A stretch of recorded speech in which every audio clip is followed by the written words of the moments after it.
ada saat membangun Masjid Demak itu waktu apa itu motong-motong kayu yang mau dipakai untuk tiang masjid itu, pas motong-motong itu ada seekor hewan yang bernama orong-orong itu lewat, kemudian kena pisaunya sehingga putus kepala dan badannya. Kemudian oleh salah satu wali, mungkin kersane Gusti Allah, bahwa orang-orang tadi kepala dan tubuhnya disambung dengan kayu jati tadi sehingga hidup kembali. Ini adalah sebuah sanepan. Itu kepalanya itu penjelasannya, kepala itu apa, tubuhnya apa, dan kayu jatinya itu apa, sehingga kok bisa hidup kembali, dikatakan hidup kembali. Itu kalau menurut ilmu tauhid ini bagaimana penjelasannya? Assalamualaikum warahmatullahi wabarakatuh. Saudara-saudaraku yang dirahmati Allah Subhanahu wa ta'ala, semoga tayangan ini bisa membawa manfaat dan menambah keimanan kita di sisi Allah Subhanahu wa ta'ala. Selamat menyaksikan. Tepangaken hamba Allah niki namine Pak Sutrisno saking Dayu. Badhe tanglet Gus.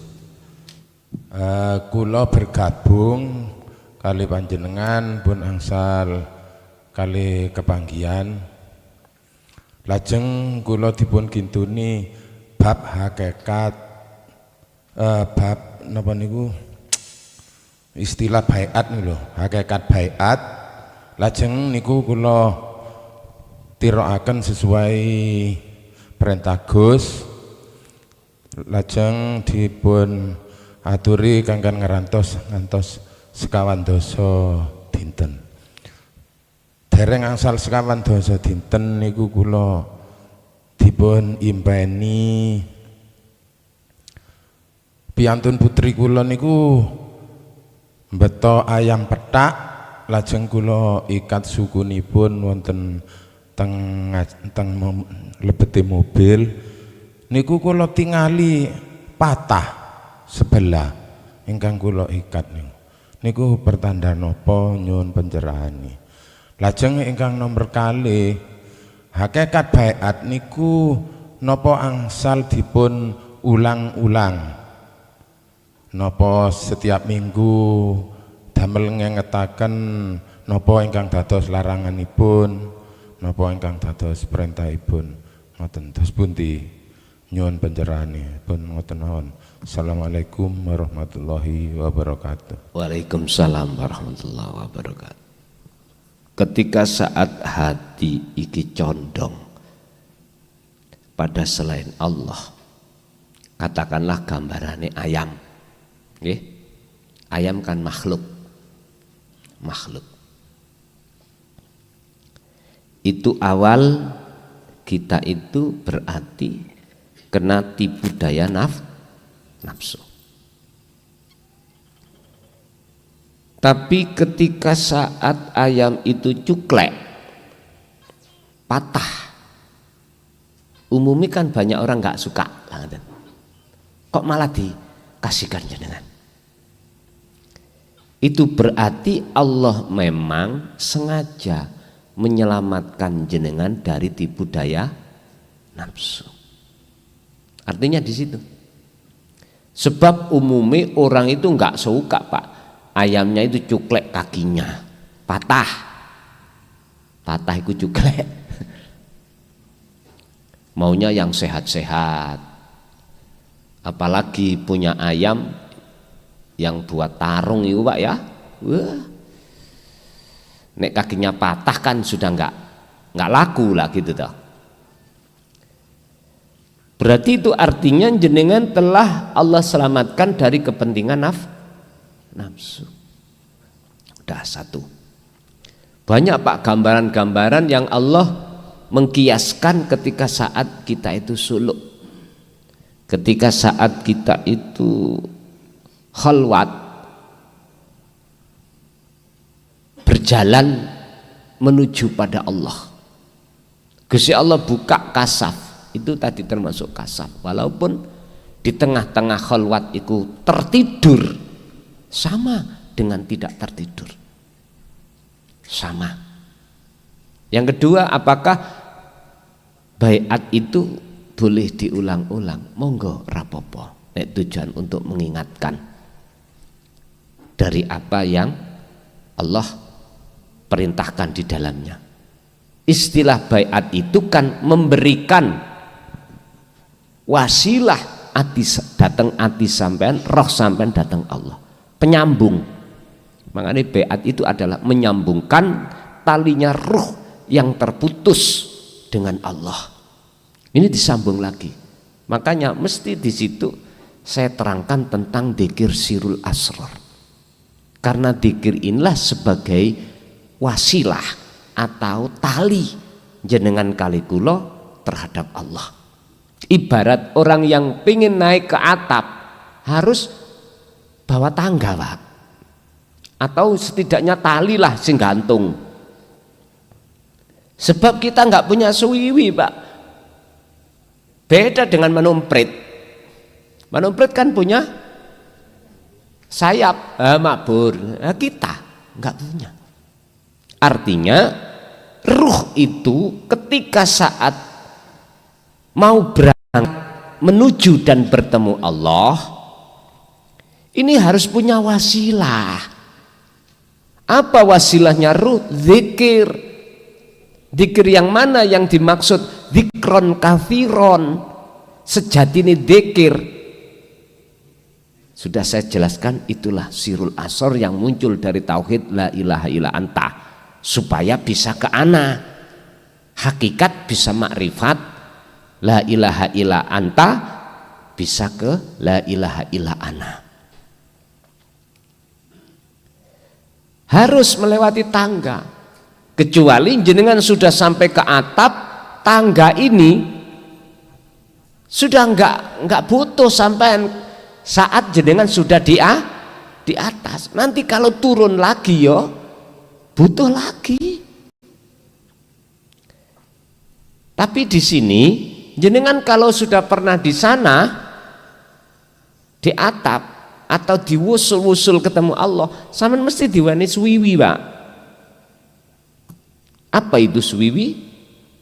Takwa. Takwa yang bagaimana?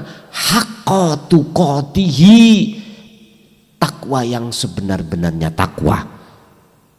Inilah yang nanti jenengan itu matinya dalam keadaan muslim. Wala tamutunna illa wa antum muslimun. Dan janganlah kau meninggal jikalau tidak dalam keadaan muslim. Apa bisa, Pak?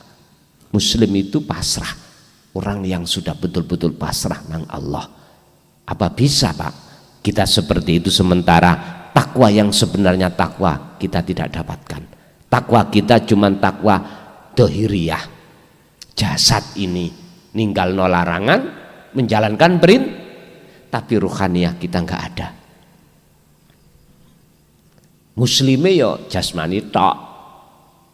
Makanya jasmani sampai muslim dikubur ono sing si utuh jasad. Lah ruhnya bagaimana?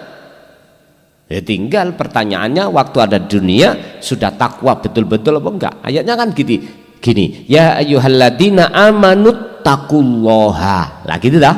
Tapi enggak berhenti. Haqqa tuqatihi. Lah yang kita dengarkan selama ini, yang kita pahami takwa secara syariat saja. Loh ini loh rancunya kita hidup di dunia itu ada di sini. Padahal jelas dikatakan haqqa tuqati, kedudukannya jadi apa haqqa tuqati ini, Pak? Enggak pernah disinggung. Enggak pernah. Dengarkan di masjid waktu khutbah, Pak, ya. Itu kan bahkan menjadi syarat sahnya rukuni khutbah. namanya wasiat. Ini wajib disampaikan wasiat ini. Tapi selama ini tak dengarkan takwa sing secara dohir aja yang dilakukan jasmani. Akhirnya umat ini jangan heran mayoritas dohiriku taat, al intithalul awamir jasmani, wastinabun nawahi jasate ninggal larangan, tapi roh nggak pernah dipikir. Padahal ayatnya sudah jelas haqqa tuqatih. Niki kedudukannya adalah mukhatabnya itu terhadap ruh, Pak, hati. Mana yang gelem ngungkap? Nggih kiai-kiai ini bidek mawon. Ono sing setengah kiai, setengah enggak, blontang-blontang. Ketika saat nyampe wah dijotosi. Ya sudah. Terserah jenengan iki atas keputusan Anda masing-masing. Jari Kanjeng Nabi kena tak eling monggo, ora ya rapopo.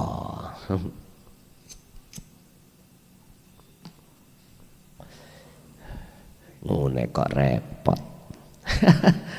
Wis satu.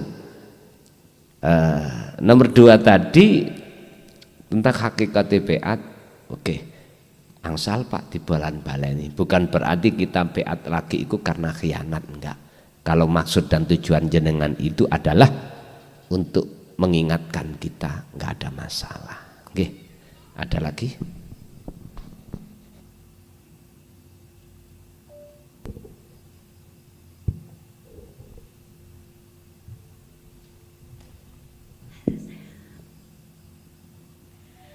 Assalamualaikum warahmatullahi wabarakatuh. Niki mengenai lanjutipun surat Yunus Gus ayat 21.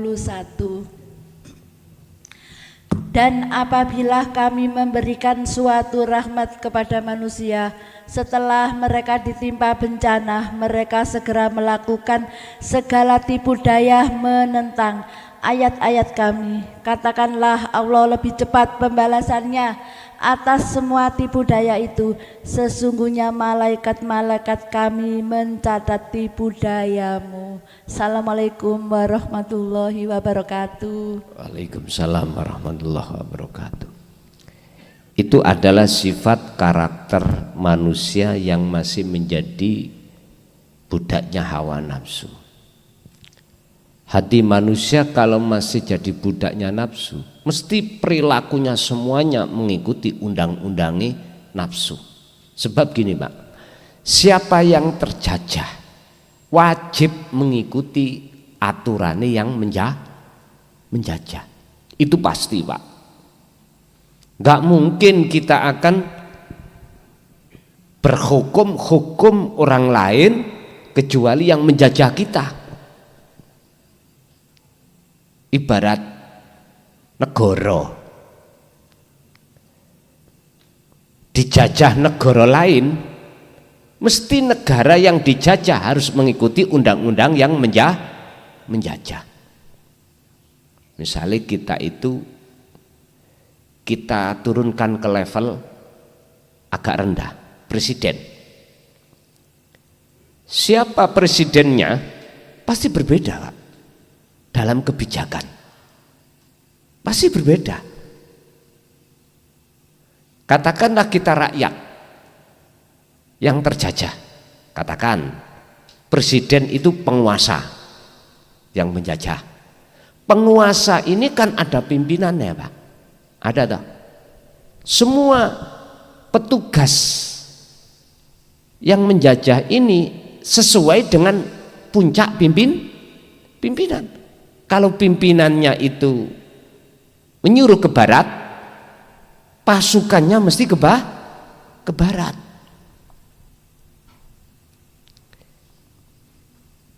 Tinggal kita itu dijajah jadi budaknya nafsu apa budaknya Allah.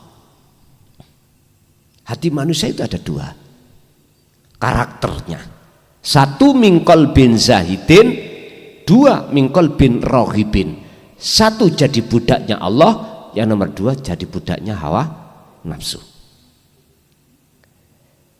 Karakternya juga beda. Kalau sing jajah iki mang presiden rojone iku adalah rojo yang taat, mesti rakyatnya penak. Tapi kalau rojo kita itu zalim, mesti prajuritnya merok zalim, otomatis. Selama kita jadi budaknya hawa nafsu, Pak, nggak ada enaknya kita, hati kita itu nggak ada tenangnya, khawatir mesti ono, gelisah pasti ono, karena kita jadi budaknya nafsu. Oke, kita nggak usah bicara yang miskin, itu otomatis ya. Yang kaya aja lah, mesti khawatir, mesti takut. Apa yang kita takutkan? Takut melarat. Yang kita sukses, takut anjlok Pak omset kita, Pak. Nggih, mohon maaf sebelumnya. Kadang-kadang kalau kita sudah ekonomi itu sudah dalannya mulus kayak digerojok, asalnya jadi kuli, terus munggah tukang, terus mandor, terus pemborong. Koyok-koyok dalan iki dibuka los rezeki. Sinten sing gak seneng? Semuanya saya kira suka. Hati-hati. Kalau kita tidak tauhid, tidak bertauhid pada Allah, mengesahkan Allah, pasti jenengan iku ada satu penyakit dalam hati, khawatir dan takut. Takut jenengan kolab lagi, jadi miskin lagi. Loh ini loh. Apalagi kita yang tidak bertauhid. Tadi kuli kat bayan yang nguli, mangane ngono kuwi. Dikon ngalot, dikon ngidul. Ya pemborong kan beda, duding-duding tok ngeten ya. Ya kana ya cok. Tapi hasilnya gede sing borong. Kita sebagai pemborong apa yang kita takuti, Pak? Rugi ambek borongane. Rugi terus rugi. Akhirnya hancur. Itu yang kita takuti. Kalau kita hati kita jadi budaknya hawa nafsu. Kadang-kadang itu loh, Pak. Kita oke, menang tender. Kita lakukanlah tender itu. Kita garap proyek itu. Setelah selesai nggak dikasih uangnya kembali, pusing badan. Nggak pusing lah. Modal kita pribadi sudah keluar, kembalinya nggak ada. Ini pasti pusing kita. Hati-hati. Kita sudah diingatkan di dalam pelajaran tauhid bahwasanya semua itulah haula wala quwata illa billah. Satu, nomor dua, walillahil masyriq wal maghrib, semua milik Allah. Ngomong gampang, praktek niki. Mengapa kita sulit praktek untuk bisa menerima? Jawabannya cuma satu. Padahal kita itu sudah ngerti tauhid. Gurune wis akeh.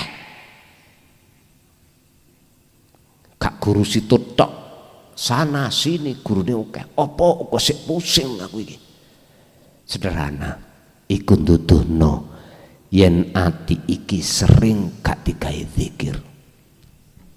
Wis iku tok jawabane.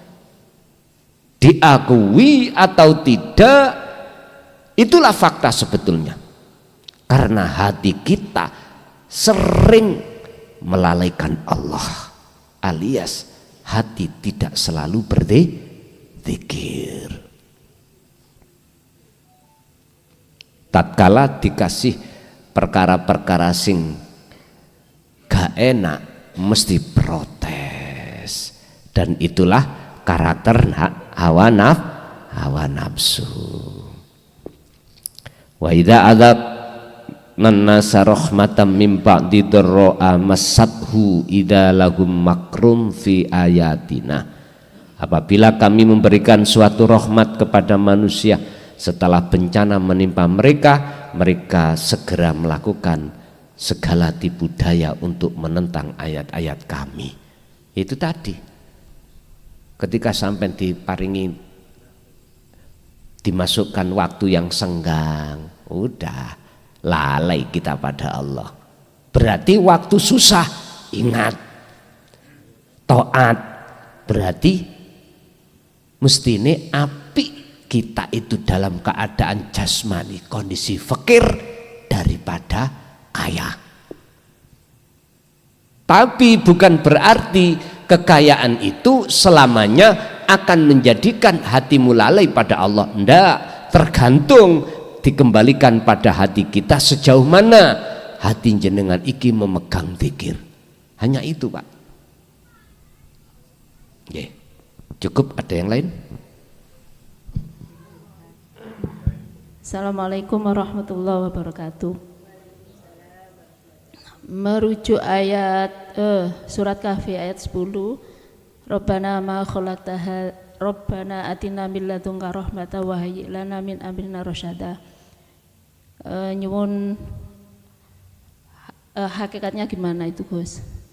Terus yang kedua, tidur yang bermakrifat itu contohnya gimana? Assalamualaikum warahmatullahi wabarakatuh. Surat Al-Kahfi ayat 10 tentang Rabbana atina min ladunka rahmah wa hayyi lana min amrina rasyada. Ini adalah spekulasi, keputusan bagi orang-orang yang hatinya selalu berzikir pada Allah. Jikalau kekayaan itu jenengan datangkan pada kami, terus ndadekno lalai ne ati datang jenengan, ambil, gak usah didatangkan. Jikalau itu tidak menjadikan terhijabnya hatiku pada jenengan Gusti, justru malah menjadi petunjuk, mengapa tidak datangkan. Karepe ngoten. Tapi kita kembali kepada zaman azali, Pak Bu. Zaman di mana sebelum itu didatangkan, itu sudah tercatat. Ada dan tidaknya itu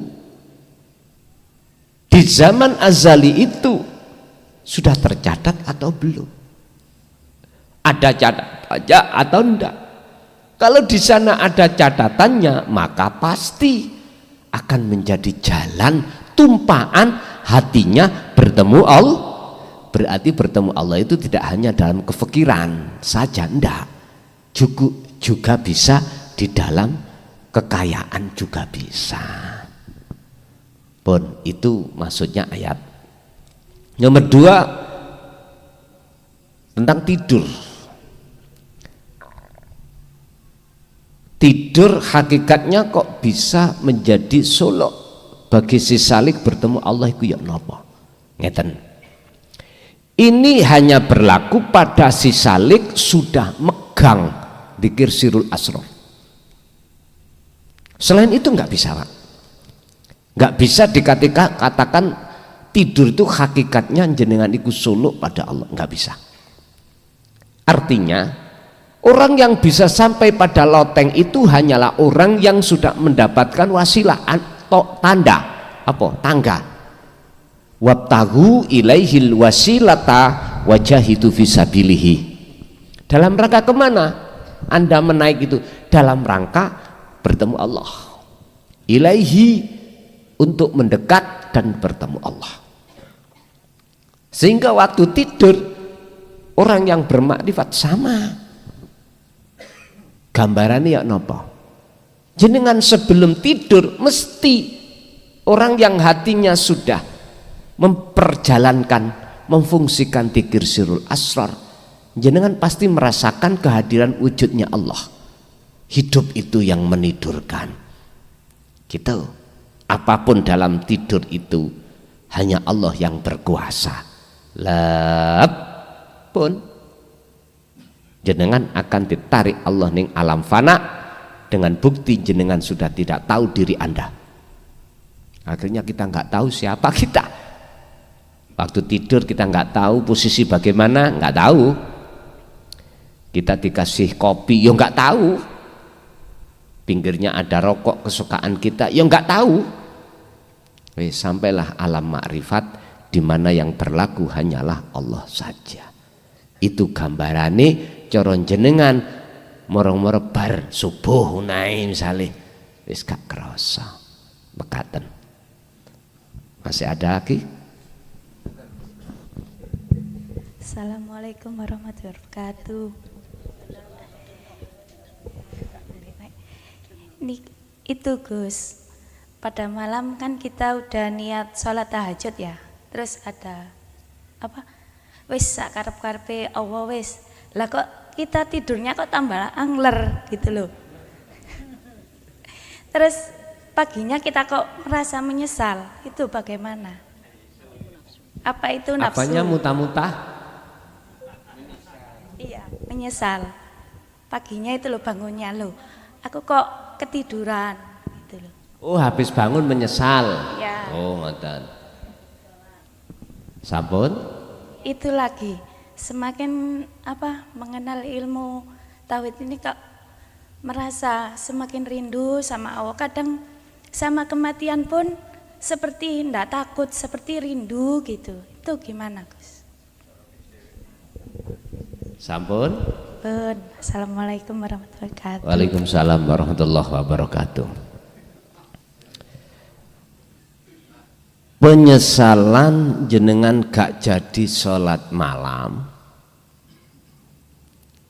ini harus kita pelajari tentang karakter bisikan nafsu.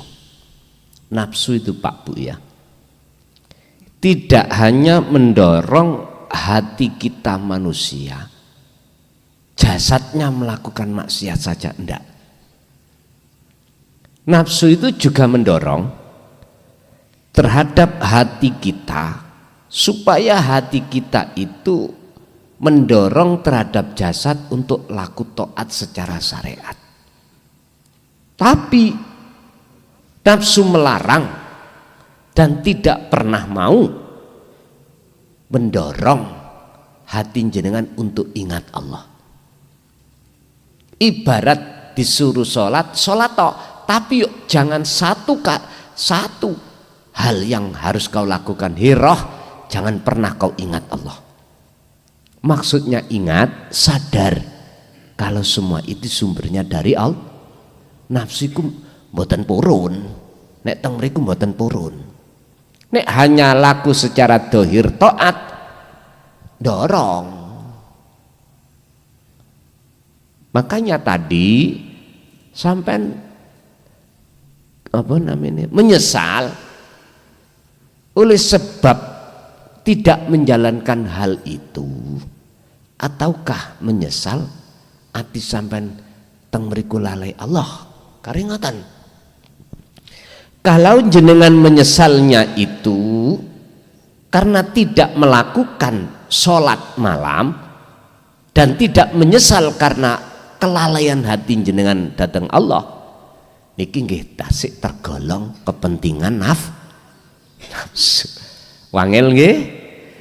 Walus, iki nggak bisa dipahami dan diterima oleh golongan kita yang ada di syariat saja loh. Mboten saged. Yus kudu getun, lah ngoten nggih. Kudu getun. Awal tadi kan kita sudah jawab. Kulai kepingin nanti malam sholat bengi, lah ngoten nggih.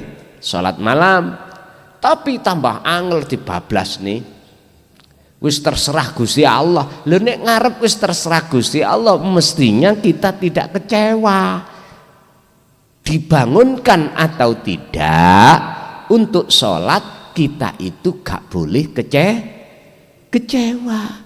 Kan di depan kita sudah pasrah, wis terserah jenengan Gusti. Memang kula duwe kekarepan nanti malam kula saged sholat, bisanya sholat jenengan gugah bangunkan, ora dibangunkan.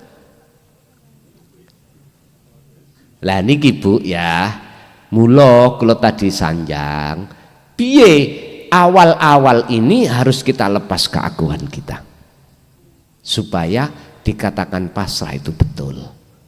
Baru nanti gak mungkin jenengan kecewa. Bagaimana jenengan kecewa wong jenengan gak elok duwe. Pun satu. Nomor dua, kula niki sakjoke sejak kami itu belajar ilmu tauhid, dzikir, kula kok semakin rindu untuk ketemu Allah iku piye. Loh, memang ngoten. Kanjeng Nabi sampun memberikan teladan kita lewat surat Al-Ahzab 21, liman kana yarjullaha. Yang disebut sebagai teladan Kanjeng Nabi, hati harus ada keinginan untuk ketemu Allah. Ini kalau tidak didasari ada rasa rindu, nggak kepingin ketemu. Boten mungkin Pak, kita ingin ketemu si A, tapi nggak ada rasa rindu. Rasa rindu itu buah daripada nyun sewu. Ada cinta hati sampai nang Allah yang belum dikatakan benar karena belum ketemu. Ono rasa rindu sebabnya ono rasa tresno. Nyun sewu, kita sama-sama pernah rindu loh Pak ya. Nang sak liyane Gusti Allah. Piye rasane gak mumet ane gak ketemu. Ayo. Mumet. Ayo wong lanang wedok kelahiran tahun 70 misalnya tahun 80 waktu pacarane gak podo mbek sekarang. Nek sekarang iku wis langsung video call. Dulu bagaimana? Mumet sampeyan gak ketemu. Wong namanya surat iku lho. Kita bikin orang ketiga. PTT. Obat lamuk jarene. Ya Allah. Ngono iku nek wis kebales oleh mbokak ngono iku wis bawengong kowe. Hundi iki ngene. Terus yang namanya kertas yang dikirim mesti wangi. Mboten ambul lentung mboten nggih ya. Mesti diambung-ambung ngono. Wis gak iso turu sampean dikeloni namine kertas. Ya Allah, deg-deg ser ngono. Jangankan surat, dapat kabar saking PTT mang lo, orang ketiga dapat salam udah saweneng. Ya nyun sewu. Sekarang bagaimana menumbuhkan hati kita ada rasa rindu pada Allah, ingin ketemu. Ini yang susah. Sebab satu sisi kita dihalang-halangi oleh nafsu wa yasudduna an sabilillah. Nafsu akan menghalang-halangi hati kita untuk rindu, ada rasa rindu dan ketemu Allah. Kalau bicara bagaimana untuk menciptakan ada rasa rindu dalam hati sehingga ada keinginan untuk bertemu Allah seperti teladan Kanjeng Rasul, inilah satu-satunya jalan. Fattabi'uni yuhibbukumullah. Kata Rasul, ikuti aku, berarti terimalah wahyu ini. Nek jar Nabi Adam kalimat iki trimon. Wis, nek iku sampean trima, sampean jalankan, mesti kados ngoten Bu. Ati rindu ingin jumpa dateng Gusti Allah. Berhubung jenengan kali kula tekun ing dalam petunjuk-petunjuk ilmu tadi, istiqomah terus-menerus hati berzikir, maka pada waktu yang sudah Allah tentukan pertemuan itu pasti akan terjadi. Mangkana yarjuliko Allah fa inna ajalallahu la'at. Al-Ankabut ayat 5. Sing sapa wonge atine rindu ingin ketemu aku Allah, maka aku Allah berjanji dalam waktu yang sudah aku tentukan pertemuan itu mesti terjadi. Mekaten. Nggih, Bu.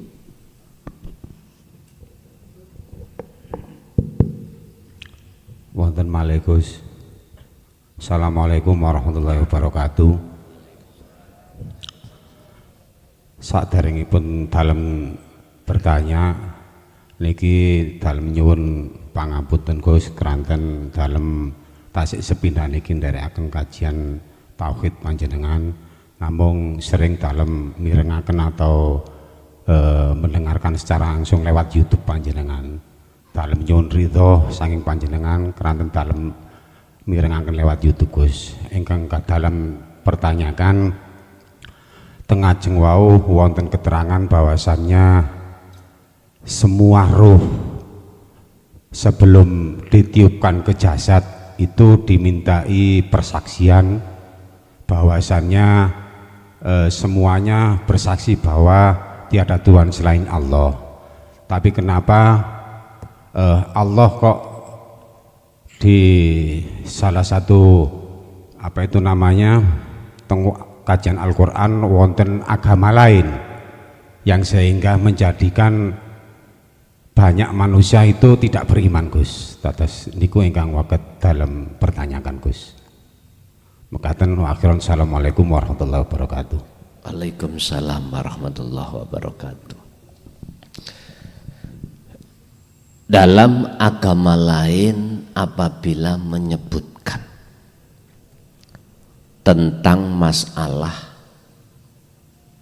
di luar perjanjian ini, artinya tidak ada perjanjian terkait masalah penyembahan dan kesetiaan dan yang lain-lain.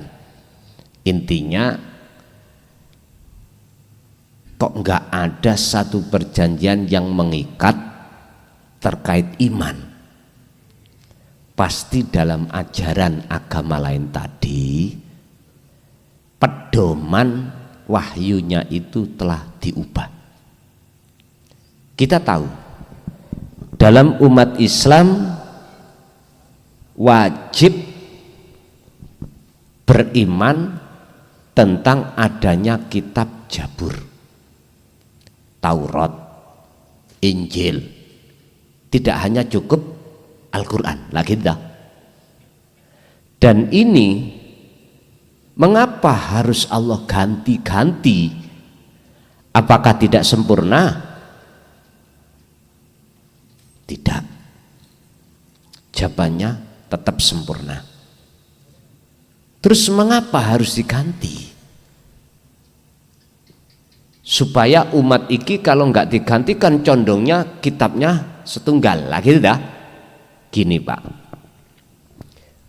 Oke, awal muncul Jabur. Terlepas sempurna atau tidak sempurna, mesti sempurna. Olehnya muncul Taurat sebab isi di dalamnya itu diganti oleh tangan-tangan nafsu. Maksudnya diganti dari sisi makna pengertian yang sesungguhnya. Contoh ibaratnya dikon ngalor iki dibengkok nang ngetan atau ngulon. Terlepas ini sak tulisane atau tidak, kita kan nggak tahu karena masa kita itu masa Al-Quran. Kita hanya bicara katanya, lagi tidak. Kalau itu sempurna, mengapa harus keluar yang kedua? Alasannya sebab yang pertama dinodai. Udah, zaman ganti Taurat, mengapa harus muncul Injil? Kok gak Taurat aja? Sama alasannya. Injil muncul. Mengapa kita umat Islam tidak pakai Injil? Padahal itu ya wahyu dari Allah Tuhan. Mengapa harus ganti Quran? Sama alasannya.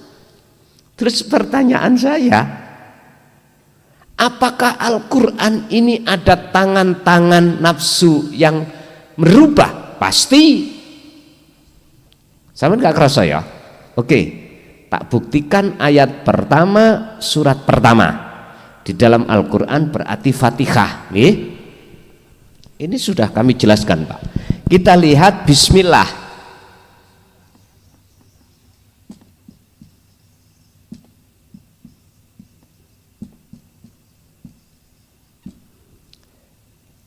Kita selama ini hanya dikenalkan nama dengan menyebut nama mana yang mau untuk membahas yang memiliki nama Allah, sehingga nanti kita akan tahu kedudukan mausuf di dalam sifat Ar-Rahman dan Ar-Rahim. Kita dikenalkan nama, sifat saja. Tidak dikenalkan yang memiliki nama atau yang memiliki yang disebut mausuf. Enggak. Padahal maksudnya ayat ini menungso iki ben kenal pangerane. Lho ngoten lho niki. Memang berangkatnya dari nama kita akan mengenal. Oke, nama, terus sifat. Tulisannya enggak diganti, Pak. Cuman cara menyampaikan, menerangkan terhadap umat itu tidak sesuai maksudnya wahyu. Muring-muring, ngamuk. Saya itu ngeritik tapi membangun. Edukasi yang kusampaikan ini sifatnya ngeritik tapi membangun, mboten ngerusak, mboten nyalahkan, mboten.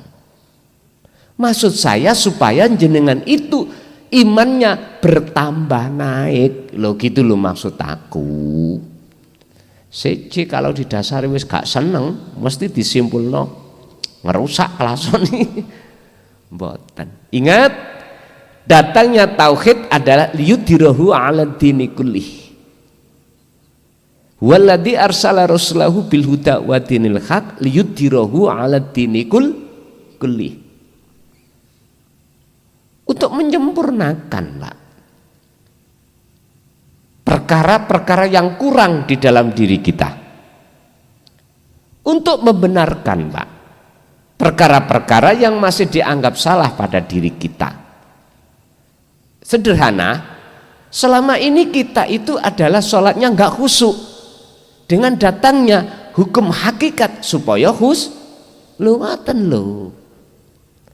Kalau ini dianggap salah, dianggap ngerusak, nggih sepurone sing akeh.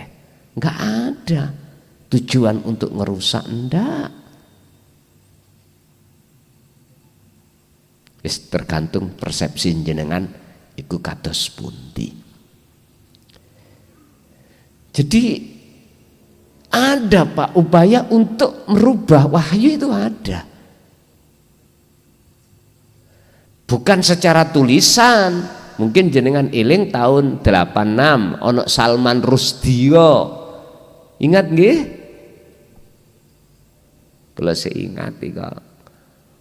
Bahkan di Sayembara sapa sing iso nggo kepalane nang aku utawa nyekel Salman Rushdie, berapa miliar itu dulu itu. Asine tiang pundi nih kok, tiang luar mriko. Namine Salman Rushdie, merubah Al-Quran secara tulisan. Lah, kita nggak tahu sekarang, nggak terasa. Ayat disampaikan tidak asal usulnya itu bagaimana, ya sama halnya dengan merubah Al-Quran menurut kami.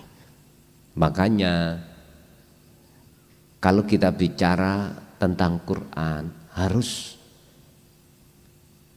paham dengan ilmu-ilmu apa yang kusampaikan tadi. Nggak cukup kita hanya belajar dari bahasa aja, nggak cukup. Sebab setiap wahyu yang Allah turunkan ini, kalau boleh saya katakan, ada muhakamah, ada mutasabihah, ada kulit, ada isi. Lah isi itu dari mana? Kulit itu dari mana? Makanya luwih angel Pak, nek cara awak dhewe iku belajar ilmu Quran daripada ilmu yang lainnya itu lebih sulit ilmu Quran. Kalau kita belajar dari tajwidnya saja, bacaannya, makhrajul hurufnya, ya gampang Pak. Sing susah itu makosidnya nih loh. Maksud yang sebenarnya itu bagaimana? Iki mah ngopo pitakone iki mah sampe lali kula.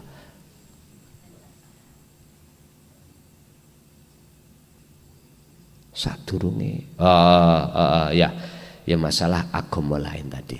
Jadi ngeten. Jikalau ada agama yang di situ tidak mencantumkan tentang penjabaran untuk mengesahkan Tuhan, jelas itu perubahan. Jelas kitabnya jelas perubahan. Wadzalika dinul qayyimah, yang disebut agama yang lurus adalah agama yang mengajarkan terhadap umatnya untuk mengesahkan Tuhan. Otomatis kalau perintahnya untuk mengesahkan Tuhan ini tidak terlepas dari perjanjian. Sing perjanjian itu sudah diikat terhadap kita, baik muslim maupun ghairu muslim, semuanya sudah ada ikatan. Alastu bi rabbikum qalu bala syahidna. Wong Kanjeng Nabi dawuh, kullu mauludin yuladu alal fitrah. Terlepas bayi yang dilahirkan ini anaknya orang muslim atau orang majusi atau orang Yahudi, semuanya itu fitrah. Dikatakan fitrah masih setia membawa perjanjian. Nah, disinilah nanti tergantung orang tuanya untuk kelangsungan pendidikannya.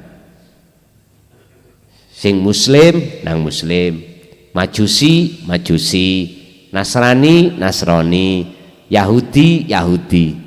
Kalau sudah di sini, pertanyaan berikutnya adalah, adakah di dalam agama bla bla bla bla itu tadi mendidik hambanya, umatnya untuk mengesahkan Tuhan? Kalau ada dan dilaksanakan, inilah dinul qayyimah, inilah Islam. Di mata Allah, inna dina indallahil Islam. Hati muslim itu orangnya, Islam agamanya, praktek kelakuannya iku pasrah, tawakal, wa aslimulahu, pasrah. Lah kita dohire ngaku-ngaku Islam, sudahkah rohaniah sampean iki tawakal? Niku jenengan piyambak yang jawab. Kalau sudah, yaitu kita telah menduduki ayat inna dina indallahil Islam. Indallah bukan indanas, di mata Allah berarti ruhaniyah. Nah, indanas jasmaniah. Sekarang Anda wong Nasrani, Hindu, Buddha dan lain sebagainya, sudahkah hatimu itu pasrah tawakal pada yang esa? Kalau sudah, ya sesungguhnya Anda inilah yang disebut dinul qayyimah, agama yang lurus. Cuman ayat dohiri monggo menungso duduk miturut wong Islam lah, ngoten ta? Tapi ing ngersane Allah yang jenengan ikilah sebetulnya muslim. Ngoten. Sebab dari agama manapun Anda, jikalau hatinya sudah duduk di keesaan Tuhan, boten geger Pak. Ati tentrem, ayem, wis gak ono hasud, wis gak ono riak, ada di situ. Lah kita dohiri sing ngaku-ngaku muslim, sudah bebaskah hati kita dari penyakit-penyakitnya hati? Amroduhum, penyakit itu. Nah ini makanya jangan kesusu sik ngaku muslim di mata Allah, manakala kita hakikatnya roh ini belum mengesahkan Allah. Mekaten.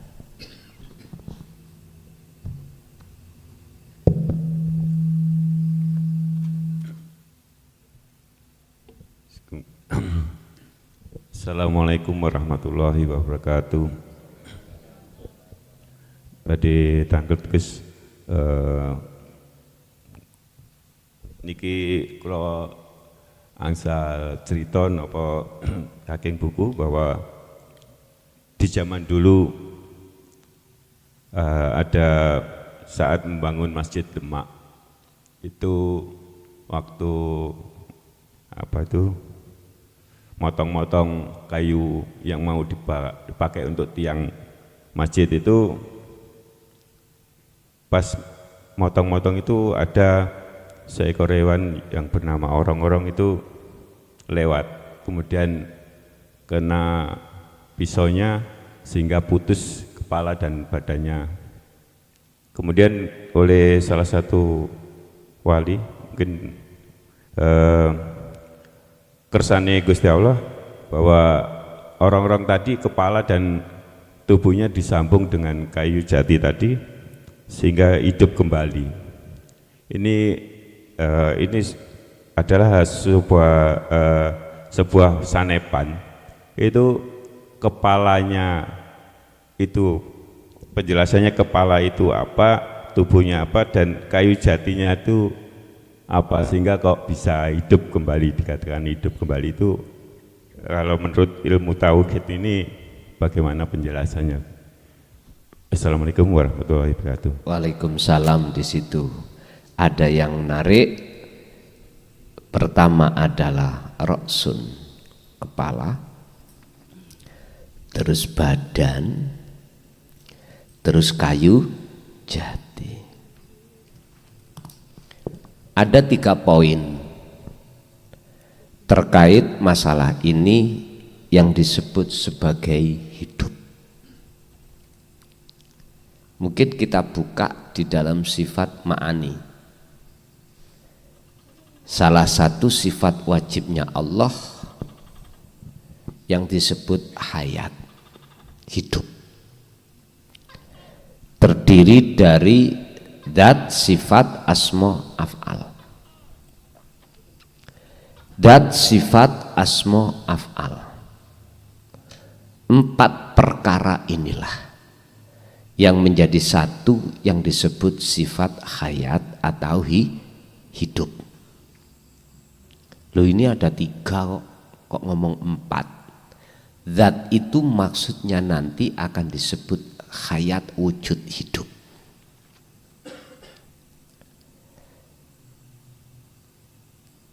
Tiga perkara ini saling berkaitan erat. Mana yang menjadikan hati jenengan iki menjadi hati yang hidup? Selama ini kan hati kita mati toh Pak. Dikatakan mati belum bebas dari belenggunya hawa nafsu. Ada beberapa proses untuk menjadi hati yang hidup. Pertama adalah ilmu. Ilmu yang kami maksud ilmu tauhid, ilmu sejati. Itu yang jenengan maksud adalah wid jati. Ini yang harus kita terima. Yastami'unal qaul. Kita harus mendengarkan ilmu itu, otomatis ada yang menerangkan. Wahyu itu kita dapatkan setelah Allah berikan. Udah. Ilmu sudah, tauhid. Lalu amal. Amal perilaku. Bukti ini amal, hati selalu berzikir. Yang kami sebut sebagai kholwat. Terakhir istiqomah. Jadi antara amal dengan istiqomah itu harus didasari ilmu. Kita menjalankan sesuatu itu akan dikatakan sah jikalau didasari dengan ilmu. Berarti lebih mudah kita masukkan antara jasad dengan tubuh dengan kepala itu bisa disambung ya kudu ana ilmu. Disitulah akan menjadikan hati yang hidup. Dikatakan hati itu hidup, sudah bebas dari belenggunya nafsu. Artinya kita sudah merdeka. Berarti jadi budaknya Allah. Inilah jiwa yang betul-betul bisa melaksanakan sholat dengan benar. Akhirnya di dalam ilmu sejati disebut as-sholatun daimun, sholati langgeng. Artinya ruhaniyat dalam penyambahan itu tidak ada batas. Persis ini yang dilakukan Rasulullah bukrata wa asila, baik siang maupun malam beliau itu hatinya selalu menyembah. Wadkur isma rabbika bukrata wa asila. Al-Insan 25. Berarti kalau kita mengetahui apa maksudnya kepala, apa maksudnya badan, apa maksudnya jati iki, berangkatnya dari sifat hidup. Yang sifat hidup dalam sifat wajib Allah ma'ani itu hayat, itu kumpulan dari dat sifat asma af'al. Berarti larinya kemana untuk mendapatkan 4 perkara ini? Pertama ilmu. Ilmu yang kami maksud adalah ilmu tauhid. Nek basa biyen jenenge ilmu sejati. Makanya disebut kayu jati. Kedua, amal, praktek, khalwat Anda. Terakhir istiqomah. Akhirnya telung perkara disebut takwa. Pun leres.